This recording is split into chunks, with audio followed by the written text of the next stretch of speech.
So first, I'd like to thank Side and Stricker Nobi Partners in Palmyra for letting us use this tractor for a few days while we deal with another tractor. That's a long story. I'll explain that later. Just as far as outward appearance goes, it's a very, very sharp tractor. And this is the 8RX 370 model with 30-inch tracks, and we're pulling a Landau 32-foot disc here. We're just working down some ground that was planted last year, and a field cultivator just wouldn't handle the weeds, so that's why we're using the disc. Now, the cab door opens up really, really wide compared to the 8370R that we have right now. As far as accessibility goes, it's really, really easy to get up into this thing. It's not like you're really twisting and turning to get in here at all. And this feature is really nice too. All you gotta do is flick the key and it turns on. And this model has the premium cab with the refrigerator in it, so that's pretty nice. Gotta keep your Mountain Dew cold. The foot pegs, very, very nice. Got one here, here, and here. And this model has the IVT transmission, which is nice for planting especially. Alright, that's enough talking for now. We gotta get to work. Throttle up a little bit, stick her in gear, and we're off. I will say, after having run an 8370R and this tractor in the same day, this one does ride a lot smoother. But I don't think that's because of the tracks. I think that's because of the cab suspension. That's what I think. And there's like 155 acres here on this farm, and I did 75 or so of it last night. So I've got about the same in this other field as I did in this one. But I've got bad news. Dad called me and he told me that Side and Stricker actually sold this tractor, so this is the last night that we get to run it. Very, very sad about that. And now I'm just gonna see how short this thing turns. Wow. This is that's like a 15-foot wide circle. I am very, very, very impressed. And I would also like to include that the speakers are amazing. There's a bug in the cab. I'll get to that later. The bugs in the cab is an issue. As far as guidance goes, this thing is really, really tight with tolerances on either side, but you have to be close to the line to get it to pick up. If you're mid-turn, it will not pick up the line, and you will keep turning in a circle even though you thought you picked up the line. This thing turns really, really nice. And yeah, I'm sorry, that's a really shaky spot for the camera, but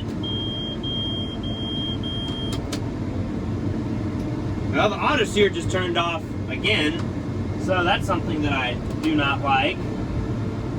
And typically that's not a whole series problem, that's just the particular tractor. Now if you're curious what I was using to jam my phone into to get that shot, it was this thing right here. By the way, this thing has a lot of places to stick things.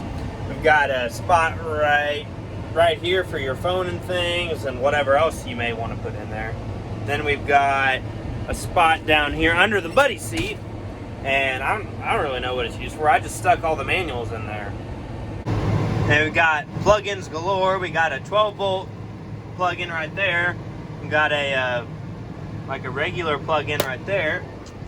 And we've got 1, 2, 3, 4, 5, 6 plugins over here. Then several more down there for your guidance and things. And then 2 cup holders, a phone slot, which has a guy's Bluetooth headset in it. And this thing is just really, really decked out with creature comforts. Like, watch this. When you turn so far, the armrest moves. It's kind of weird. So I like a lot of things about this tractor, but the cost is not one of them. This is a $500,000 tractor. You can buy a John Deere 9RX, the articulated 4-track tractor, for less money than you could buy this. And articulated 4-track tractors get power to the ground much better than a straight frame tractor does. That's why we use all articulated tractors for tillage, and even for this silly disc. And also, I do not like, I'm trying to come up with things I don't like about it. There's not a lot that I don't like about this tractor. It has a lot of things going for it, but cost is what's holding it back from being a great tractor. And also, I forgot to mention what else I don't like about it. The lights that are around the cab for when you get out of it at night, those are great, except for one small problem. At night, there's bugs, and the bugs are going to want to come from outside the cab where the lights are to inside the cab where the lights are. I'm sure there's a way that you can turn the cab lights that go around the outside off, but I could not find that. So that will remain a gripe until I figure out how to turn them off, or if you can turn them off in the first place. But that's all the negative I have to say about this tractor. It's the cost, the lights, and it's kind of like, oh yay, cool, a 400 horsepower tractor on tracks that we're gonna pull a planter with. It's like 90% of the 8R tractors in the United States pull a planter. Typically, planters do not pull hard enough to justify having tracks and the high horsepower even. You can get away with pulling a 24-row planter, not with splitters, just a straight 24-row 1775 NT with the 270 horsepower tractor. That's no problem at all. 370 horse with tracks, that's a little bit of overkill. But with that said, if you want to spend the money on it, I mean, go ahead. This is a great tractor. It would suit anyone. I would like to have one on our farm, but you know, it comes back to money. And with $3 corn and $8 beans, don't think it's going to happen. At least not for several years. And I really like that you can see the drawbar in this thing. So you can see the drawbar, but the 3-point's kind of in the way for plugging in your hydraulics. As far as the displays go, these are the same ones that we have right now in our 8370R, and it's pretty intuitive. You can change these readings to read out almost whatever you want. And also, I would like to add that I thought the massaging seat was the stupidest thing I had ever heard of. And then I tried it, and it's nice. Now, the belts do shudder, like the Mudhole farmer and a couple other guys I've talked to that ran this tractor have said. They shudder at like 7 to 7.5 miles an hour. And right now we're using like 16.5 gallons of fuel per hour, which is, that's okay. That's about the same amount of fuel that we would use in our articulated tractors. Well, it's that time of night. This is another thing that I really like about this tractor. The lights. Very, very, very bright. And I found a mud hole, so we're gonna take this tractor through it. Oh, here we go. There's standing water. Are we gonna make it through? Come on, pull. Pull. Come on, you got it. Let's go. Impressive. You know, I just couldn't take it. I had to go in for a round 2 with the mud. Oh boy, we gotta pick up. Woohoo!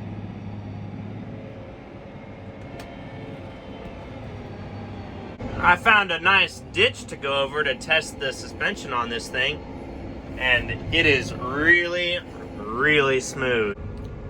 Well, I just finished up end rows, so I think that's it for tonight.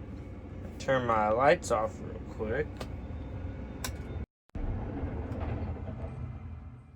Now you see, the problem with having these lights right there by the door is that all the bugs that are outside, like I said earlier, are going to come in here, and then we'll end up with spots like that on the roof of the new tractor where I squashed a bug. So I apologize up front to whoever bought this tractor. It's highly unlikely that they'll watch this video, but I'd still like to apologize. And the light shut off. So it's the next morning, and we got to take that tractor back to the dealer, and my dad's going to drive it back just so he can see what he thinks of it on the road. I really like it, but it's expensive, and that's the main thing it has going against it.